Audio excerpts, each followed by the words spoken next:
In a small, unassuming town, there lived a woman known only as Alara. She wasn't just any woman. She was the keeper of a secret that had been passed down through generations.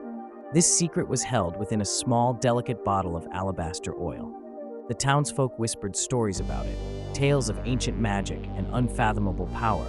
Alara was a herbalist, known for her incredible remedies. From headaches to heartbreaks, she had a potion for everything. But the alabaster oil was different. It wasn't something she sold or even used in her concoctions. This oil holds the power to heal, not just the body, but the soul, she would say, her voice low and serious. This oil holds the power to heal, not just the body, but the soul, she would say, her voice low and serious. Alara noticed a commotion near the town square.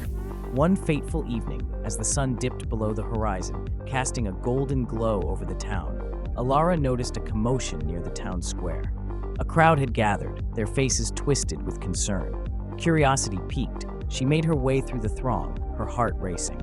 In the center of the crowd lay a young man named Jonah, unconscious and pale. He had collapsed while trying to save a child from a runaway horse. The townspeople were in a frenzy, unsure of what to do. Alara's heart sank. She knew she could help, but it would mean using the alabaster oil, the very oil she had sworn to protect. As the crowd buzzed with panic, Alara took a deep breath. "Step back! I can help him!" she shouted, her voice cutting through the chaos. The crowd parted, and she knelt beside Jonah, feeling his pulse. It was weak. She reached for the alabaster oil, her hands trembling. With a flick of her wrist, she uncorked the bottle, the scent of jasmine and sandalwood filling the air. She poured a few drops into her palm, whispering an ancient incantation passed down from her grandmother. The oil shimmered in the fading light, almost alive in her hands. As she gently rubbed the oil on Jonah's temples, she felt a surge of energy flow through her.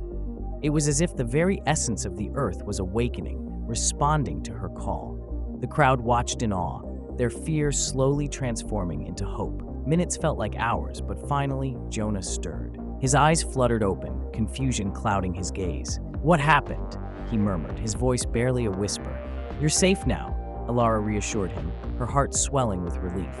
The crowd erupted into cheers, and for a moment, the world seemed perfect. But as the excitement faded, Alara felt a weight settle on her shoulders. Using the alabaster oil drained her, and she knew it wouldn't be long before she would need to replenish its power. The townsfolk would surely want more miracles, but she couldn't let them rely on her alone. Days turned into weeks, and news of Alara's miraculous healing spread like wildfire. People traveled from distant lands, seeking her help, and the once quiet town became a hub of activity. Alara found herself torn between the joy of helping others and the fear of losing the oil's magic. One evening, as she sat alone staring at the alabaster bottle, she realized something vital. The true power of the oil wasn't in its magic, but in the love and care she put into her craft. It was her connection to the earth, her knowledge of herbs, and her compassion that truly healed. And so Alara decided to share her knowledge. She began teaching others the art of healing, passing down her grandmother's wisdom. The townsfolk learned to trust in themselves as much as they trusted in her. The alabaster oil became a symbol of unity, strength, and the belief that everyone has the power to heal, both themselves and others. As the seasons changed, the town flourished, and Alara watched with pride as her community became a tapestry of stories, each thread woven with love, resilience, and the spirit of healing. And while the alabaster oil remained a cherished treasure, it was no longer a burden, but a gift that inspired others to find their own magic.